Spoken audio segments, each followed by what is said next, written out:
Jai Hind everyone. This video is related to physics and I believe if you read these 20 topics and practice the same from Disha 10,000 book, you will surely be benefited. मेरे ऐसा मानना है कि इन 15 topics को पढ़ने के बाद at least 5 questions इनसे आने चाहिए। मैंने अपने नोट्स में या फिर मैंने अपनी पढ़ाई के टाइम पे आज तक का कभी भी न्यूमेरिकल सॉल्व नहीं करे, मेरे को समझ में नहीं आते क्योंकि, लेकिन लोग पीछे पड़े रहते हैं उनके, मेरे को समझ नहीं आता क्यों। 2-3 क्वेश्चन आएंगे उसके लिए अपना इतना टाइम वेस्ट करना है, उससे बढ़िया जहाँ से क्वेश्चन शॉर्ट आ रहे हैं वो पढ़िए। ये टॉपिक्स हैं, यहीं से आने हैं क्वेश्चंस। तो मैं आपको बताता हूँ जो न्यूज़ में भी रहे हैं और जो एवरग्रीन टॉपिक्स दोनों हैं, मैंने मिक्स कर लिया दोनों को। सबसे पहला है सोलर एनर्जी। आजकल हम लोग सोलर से ज़्यादा यानी कि सन पावर से ज़्यादा इलेक्ट्रिसिटी जनरेट कर रहे हैं, तो आपको पता होना चाहिए कि हम लोग ऐसा क्यों कर रहे हैं या फिर सोलर से इलेक्ट्रिसिटी जनरेट होती कैसे है। उसके अलावा रिन्यूएबल और नॉन रिन्यूएबल सोर्सेज कौन से हैं इलेक्ट्रिसिटी के, और आजकल हम लोग इलेक्ट्रिक व्हीकल्स को ज़्यादा फोकस कर रहे हैं, वो भी इंपॉर्टेंट टॉपिक है। इलेक्ट्रिक व्हीकल्स इलेक्ट्रिसिटी जनरेट कैसे करती है। काफ़ी आप लोग देख रहे होंगे बसें जल जा रही हैं तमिलनाडु में या चेन्नई में, गोवा में ओला स्कूटी जो है, ओला बाइक, वो भी जल रही थी बीच में। तो ये टॉपिक काफ़ी न्यूज़ में है और लोग इस पर ध्यान देंगे नहीं, लोग देखेंगे कंपनी का नाम याद करेंगे एस्पिरेंट्स, लेकिन आपके लिए इंपॉर्टेंट ये है कि इलेक्ट्रिसिटी जनरेट हो कैसे रही है और उस बाइक में इलेक्ट्रिसिटी जनरेट होने के बाद भी जल कैसे जा रही हो गाड़ी, उसमें मैकेनिज्म क्या है उसका। तो उससे रिलेटेड जो भी हम लोग जिस तरीके से इलेक्ट्रिसिटी जनरेट करते हैं, आपको वो क्वेश्चंस पढ़ने हैं, उसके क्वेश्चंस लगाने दिशा वाली बुक से, सिर्फ इतना। उसके बाद ल्यूमिनस और नॉन ल्यूमिनस बॉडीज़, बहुत सिंपल टॉपिक है, हमेशा पूछ देता है कि कैंडल है, मून है, इन 4 ऑप्शंस में कौन सा नॉन ल्यूमिनस है, तो उसका आंसर मून है। CAPF 2019 में भी ये पूछा है, CDS 2018 में पूछा है और बहुत बार पूछता है, इसीलिए ये टॉपिक्स को रिवाइज करिए। जो मेरे नोट्स हैं जिनने लिए हैं, क्लास 9th और क्लास 7th में भी दिया है, क्लास 6th में भी दिया है स्टार्टिंग में ही लेफ्ट साइड में, वो पढ़िए। जो मेरे नोट्स हैं मैंने बॉक्स में लिख रखा है उसमें कि जो पहेली बूझो करके जो मैस्कट्स हैं उनने क्या क्या आपस में बातें की है, उससे भी एग्जाम में काफ़ी पूछता है, क्योंकि लोग उसको इग्नोर करते हैं लेकिन वहीं से UPSC क्वेश्चन फ्रेम करके एग्जाम में पूछता है। उसके अलावा मिरर्स एंड इट्स एप्लीकेशंस, जैसे कि कॉन्वेक्स मिरर कहाँ यूज़ होता है, गाड़ी के पीछे देखने के लिए कौन सा मिरर होता है, कॉनकेव हेडलाइट में यूज़ होता है कि नहीं होता है, डेंटिस्ट कौन सा मिरर यूज़ करती है, कौन सा लेंस यूज़ करती है, ये आपको पता होना चाहिए।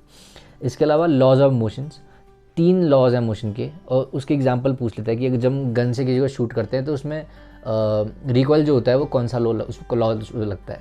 अगर आप कभी गाड़ी में ट्रैवल कर रहे हैं, कोई ब्रेक मारता है तो अचानक से आगे चले जाते हैं, उस पर कौन सा लॉ होता है।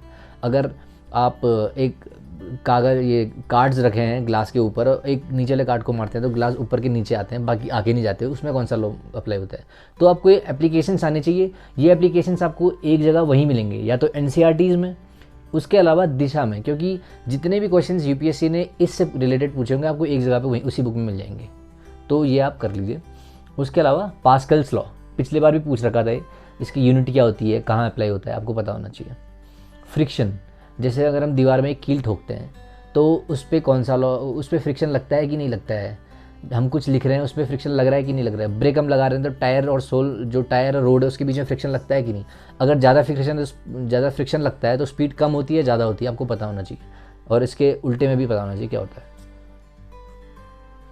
और बार बार ये क्वेश्चन आ रहा है कि साउंड ट्रेवल्स इन वैक्यूम और नॉट, साउंड ट्रैवल करता है कि नहीं, साउंड के लिए एक मीडियम चाहिए कि नहीं चाहिए इसको। इसका आंसर नहीं है, साउंड वैक्यूम में ट्रैवल नहीं कर सकता, उसको मीडियम चाहिए। और 3-4 बार इसने पूछ लिया है, तो आपको पता होना चाहिए बार बार ये फोकस यहीं पर क्यों कर रहा है। तो अगर आपको ये आइडिया आ जाएगा कि ये फोकस इन जगह पे कर रहा था, आप उन्हीं को फोकस आप भी करेंगे और उससे ही आपके एग्ज़ाम में प्लस मार्क्स आएंगे। नॉर्मल मार्क्स सब लोग ले आते हैं, हमको प्लस लाने हैं, अब कॉम्पिटिशन बहुत ज़्यादा बढ़ चुका है। उसके अलावा 3-4 चीज़ें अलग, जैसे एम्पलीट्यूड है, एम्पलीट्यूड से हम किसी की साउंड की लाउडनेस पता करते हैं। ऐसे फ्रीक्वेंसी है, फ्रीक्वेंसी से किसी साउंड की पिच हम पता करते हैं। तो आपको ये 3-4 जो एरिया चीज़ें, जैसे वेव लेंथ है और वेव हाइट है, ये ज्योग्राफी में भी है, फिजिक्स में भी है, तो ये वहीं से पूछ रहा है, लगातार क्वेश्चन आते हैं इन टॉपिक से।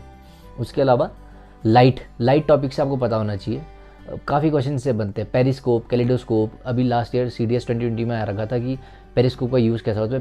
पेरिस्कोप में मिरर जो होते हैं वो कितनी डिग्री में इंक्लाइंड होते हैं, 45 डिग्री में होते हैं, ताकि हम पानी के अंदर से भी ऊपर का देख सकें या ऊपर से भी नीचे का देख सकें, जैसे कि सबमरीन्स हैं उसमें यूज़ होता है।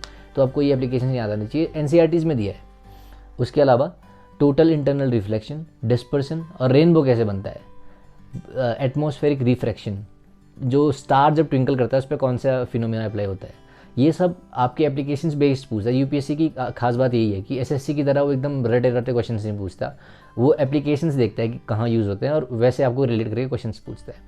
और एक और चीज़, इस वीडियो को लास्ट तक देखिए जिससे कि काफ़ी डाउट आपके सॉल्व हो जाएंगे। जितना आप महीनों से नहीं पढ़ रहे उतना इस वीडियो से आप सीख लेंगे, क्योंकि इतने टाइम की मेहनत मैंने कर रखी है। मैं चाहता हूँ कि आपको हेल्प हो जाए इस चीज़ से। उसके अलावा आई से क्वेश्चन आता है, आँखों से। तो आइरिस, रेटिना, प्यूपिल और रॉड सेल्स क्या होते हैं, कोन सेल्स क्या होते हैं। लगातार एनडीए 2020 में, 2021 में सीएपीएफ, सीडीएस लगातार आई से क्वेश्चंस आते हैं। उस टॉपिक को अच्छे से पढ़िए, उसके क्वेश्चंस दिशा से लगाइए। जितने क्वेश्चंस पॉसिबल हैं उतने दिशा वाली बुक में हैं, तो आपको आई का टॉपिक इतना क्लियर हो जाएगा, क्रिस्टल क्लियर, कि आपको कोई भी पूछ ले you will be having an answer on the spot. ये तैयार कर लीजिए अपना आई। उसके अलावा फ्यूजन और फ्यूजन में डिफरेंस, सीएपीएफ 2019 में क्वेश्चन पूछ रखा है। लॉज ऑफ मोशन मैंने पहले बता रखा है आपको। आर्किमिडीज प्रिंसिपल, और अभी बायंसी जो होती है, कोई आपको पानी के अंदर लाता है, आप अपने ऊपर आते हैं, वो सब उसमें कौन सा लॉ लगता है वो आपको पता होना चाहिए। रिवर्बरेशन, वेवलेंथ, अल्ट्रासोनिक वेव्स, सोनार, सोनार का फुल फॉर्म, लेज़र का फुल फॉर्म, सीएपीएफ 2018 में पूछा था। और ऐसे ही सोनार का फुल फॉर्म आपको आना चाहिए, साउंड नेविगेशन एंड रेंजिंग। उसमें नीचे एक डिटेक्टर होता है, एक एमीटर होता है, ट्रांसमीटर होता है, आपको पता होना चाहिए कैसे हम कुछ डिटेक्ट कर लेते हैं पानी के अंदर सोनार से, अल्ट्रासोनिक वेव से। उसकी एप्लीकेशंस, जैसे अल्ट्रासाउंड में वो यूज़ होता है, और पथरी होती है तो उसका यूज़ करते हैं, उसमें काफ़ी चीज़ें हैं। तो एप्लीकेशंस आपको आनी चाहिए, वो उसी बुक में मिलेंगी, या एनसीईआरटी में, दिशा में। उसके अलावा बल्ब, जो बल्ब टॉपिक है वो मैंने अपने नोट्स में भी काफ़ी अच्छे से कवर किया है। बल्ब में अंदर फिलामेंट जो होता है टंगस्टन का, उसके अलावा गैस होती है आर्गन और नियॉन की, जिससे कि हम उसकी लाइफ जो है प्रोलॉन्ग करते हैं। तो ये चीज़ आपको नोट्स में मिलेगी या फिर एनसीईआरटी में मिलेगी, उनको बार बार रिवाइज करिए, फिर क्वेश्चन लगाइए उसके। डॉपलर इफेक्ट, जैसे सायरन की आवाज़ आती है, एम्बुलेंस के सायरन की, पुलिस की गाड़ी की सायरन की, या जज की गाड़ी के सायरन की, तो जब वो जाते हैं तो आवाज़ एकदम पास से आती है, उसका इफेक्ट जो पड़ता है उसको डॉपलर इफेक्ट बोलते हैं। इस पे क्वेश्चंस पढ़ लीजिए, इस पे क्वेश्चंस लगा लीजिए।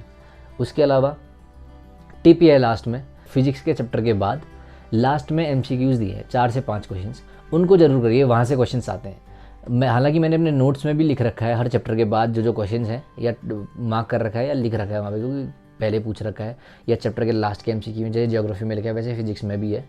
तो वहाँ से पढ़ लीजिए या एनसीईआरटी से पढ़ लीजिए और उसके क्वेश्चन लगाइए, क्योंकि यूपीएससी हमेशा एनसीईआरटी फोकस करती है, क्योंकि उसको पता है कि गरीब इंसान भी पढ़ रहा है, इसीलिए एनसीईआरटी फोकस करना है। वो बड़ी बड़ी बुक नहीं उठाती, मास्टर्स के लिए नहीं उठाती, बेसिक 6 to लेकर 10 तक का। और एक और टिप ये है कि न्यूमेरिकल्स के पीछे मत भागिए। अगर आपको न्यूमेरिकल्स में इंटरेस्ट है तो पढ़ना दूसरी बात है, आप पढ़ सकते हैं आपको अगर अच्छा लगता है। लेकिन अगर आप मेरी तरह एकदम बिलो एवरेज स्टूडेंट है तो आप न्यूमेरिकल को छोड़ सकते हैं, बिल्कुल एग्जाम निकलता है बिना उसके भी। तो I hope these topics help you. Make sure that you are practicing these topics along with all the other things that you have in your hand, और जितने हो सके उतने क्वेश्चन लगाइए। ऑल द वेरी बेस्ट, जय हिंद।